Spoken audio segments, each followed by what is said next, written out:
പ്രിയ കുട്ടികളെ, നാം ഇതുവരെ റ എന്ന അക്ഷരത്തിനോട് ഏതെല്ലാം ചിഹ്നങ്ങൾ ചേർത്ത് വായിക്കാൻ പഠിച്ചു? റാ, റി, റീ, റു, റ്, റം. ഇത്രയും ചിഹ്നങ്ങൾ നമ്മൾ ഇതുവരെ പഠിച്ചു കഴിഞ്ഞു.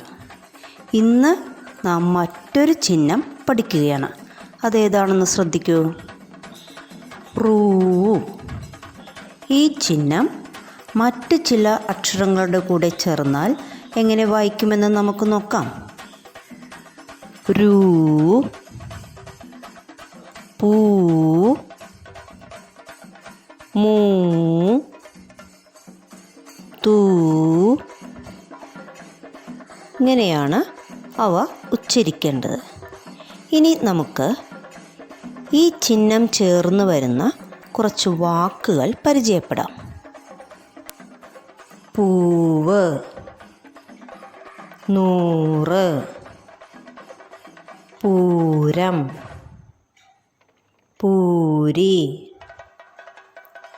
പൂക്കാലം, പൂക്കളം, ചൂട്, ചൂര, ചൂള,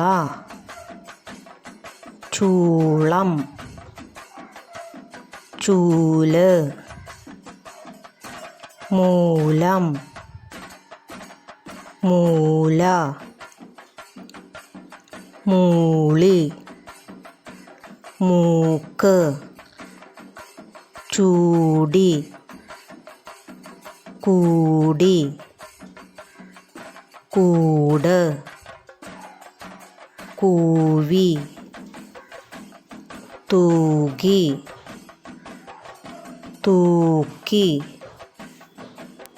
തൂക്കം, പൂമരം, പൂമാല, പൂത്തു, മൂന്ന്, മൂരി, തൂവി, രൂപ, രൂപം, മൂത്തു, മയൂരം,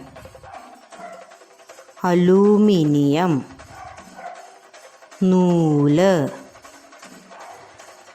ചക്ക മൂത്തു, പൂരി വറുക്കണം, പൂവ് ചൂടണം, കുട ചൂടി, പൂവ് പറിക്കണം, പൂക്കളം ഇടണം, പൂരം കാണണം, കിളി കൂവി, ചൂളം വിളിക്കണം.